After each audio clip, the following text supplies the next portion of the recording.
Bismillahirrahmanirrahim. Assalamualaikum warahmatullahi wabarakatuh. Selamat bertemu kembali dengan Pak Wikimia. Kali ini kita akan melanjutkan materi kelas 12 semester ganjil, yaitu tentang zat radioaktif.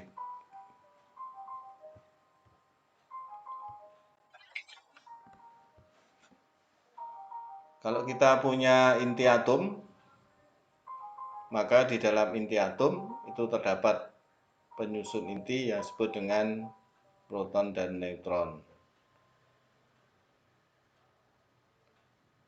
Dalam atom itu tersusun oleh inti atom dan tersusun oleh elektron.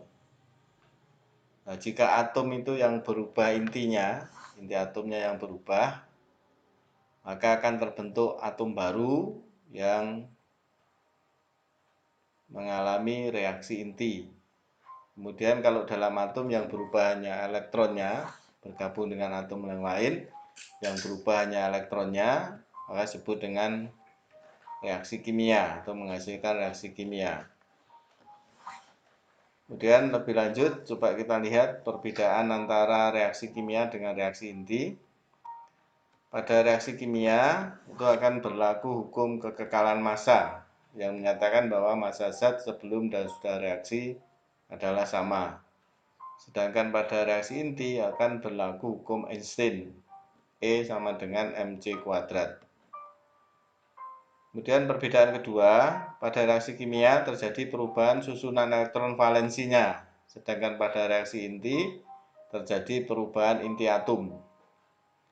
Ibarat sebuah rumah, reaksi kimia itu hanya mungkin gentengnya jatuh 10, 20, rumahnya masih tetap ada. Tapi kalau reaksi inti, misalkan pondasinya roboh, maka rumah itu sudah nggak ada. Ya, jadi pada reaksi inti terbentuk inti baru, sedangkan pada reaksi kimia terjadi ikatan antar atom, karena yang berubah hanya susunan elektron valensinya saja, atomnya masih tetap ada. Kemudian perbedaan ketiga, pada reaksi kimia dikatakan setara jika jumlah atom sebelum dan sesudah reaksi sama. Sedangkan pada reaksi inti dikatakan setara jika jumlah nomor atom yang bawah dan nomor massa yang atas sebelum dan sesudah reaksi adalah sama. Sekarang contohnya pada reaksi kimia, kalau kita punya Mg bereaksi dengan 2Cl akan menghasilkan MgCl2 dan H2, maka jumlah atom kiri dan kanan adalah sama. Mg-nya 1 kiri, kanan 1, H-nya kiri 2, kanan 2, Cl-nya kiri 2, kanan 2. Sama ya, itu namanya setara. Kemudian pada reaksi inti, misalnya Anda lihat contohnya, Na dengan nomor massa 24 dan nomor atom 12, ditembak dengan positron atau elektron positif ya, simbolnya E0+1, menghasilkan Mg2412.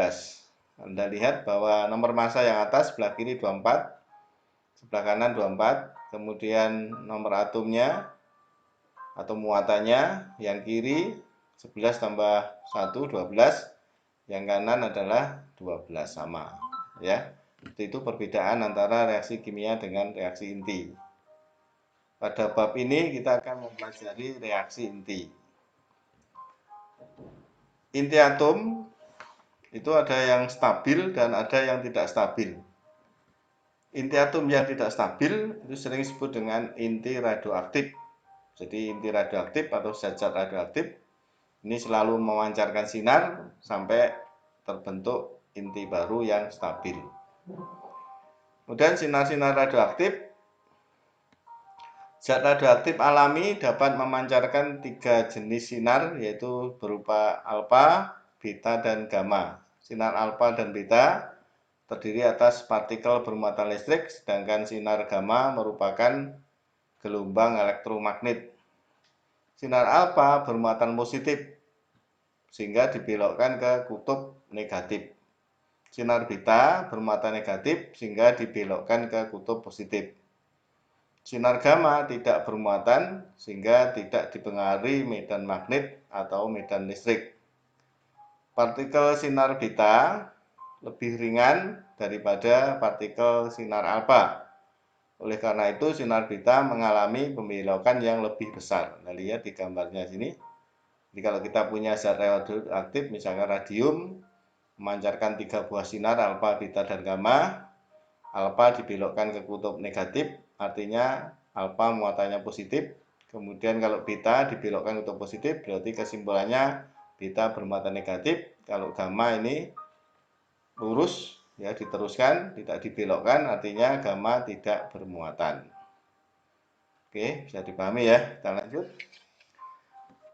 Sekarang bagaimana daya tembus sinar alfa, beta, dan gamma? Ternyata sinar alfa itu bisa ditahan oleh kertas, tidak bisa melewati kertas. Kemudian sinar beta itu bisa ditahan atau tidak melewati plat timbel, atau timbal. Sedangkan gamma itu tetap bisa menembus timbel atau timbal.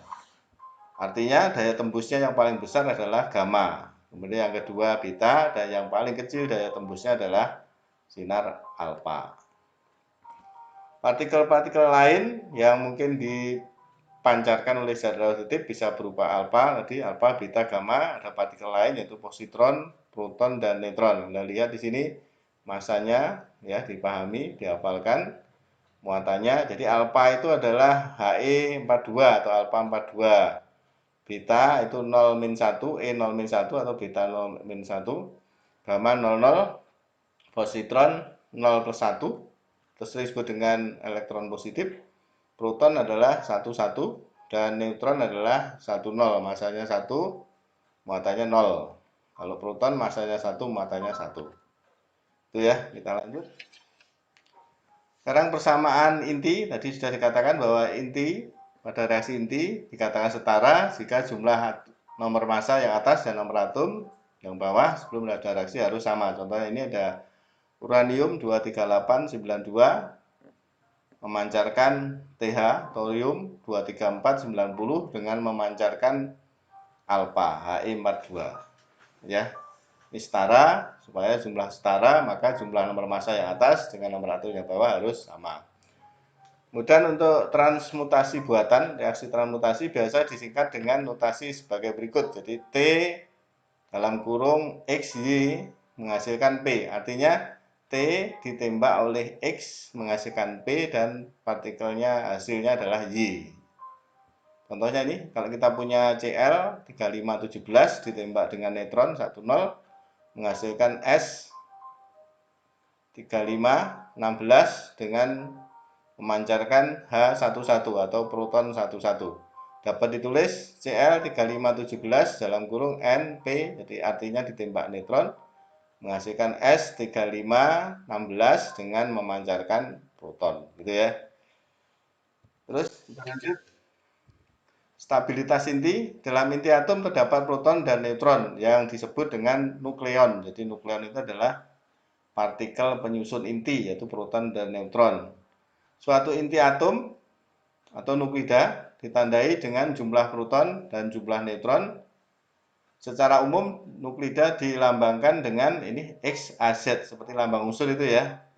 Jadi A-nya adalah nomor massa, Z-nya nomor atom, di mana A adalah nomor massa menyatakan jumlah proton ditambah neutron, sedangkan Z-nya adalah nomor atom menyatakan jumlah proton. Stabilan inti ditentukan oleh imbangan banyaknya proton dan neutron. Karena neutron dalam inti berfungsi menjaga tolak-menolak antar proton. Untuk unsur yang kecil, jumlah neutron sama atau sedikit lebih banyak daripada proton. Untuk unsur yang berat, jumlah neutron lebih banyak daripada proton. Nuklida yang stabil dengan nomor atom terbesar yaitu Bi dengan nomor atom 83. Nah, di atas 83 semuanya adalah merupakan inti yang tidak stabil. Sedangkan nuklida dengan nomor atom lebih dari 83 tidak stabil. Stabilitas inti dapat digambarkan sebagai pita stabilan atau stability belt sebagai berikut. Jadi ini yang termasuk yang stabil. Kemudian yang di atasnya artinya yang jumlah neutronnya lebih banyak dibandingkan proton, di bawahnya yang jumlah protonnya lebih banyak dibandingkan neutron. Jadi ini yang tegak vertikal adalah melambangkan jumlah neutron ya, yang horizontal absisnya melambangkan jumlah proton. Sedangkan yang 83 ke atas disebut dengan inti berat di seberang pita stabilan inti. Oke, kita lanjut. Sampai dengan nomor atom 80, inti-inti stabil semakin besar angka banding neutron dengan proton.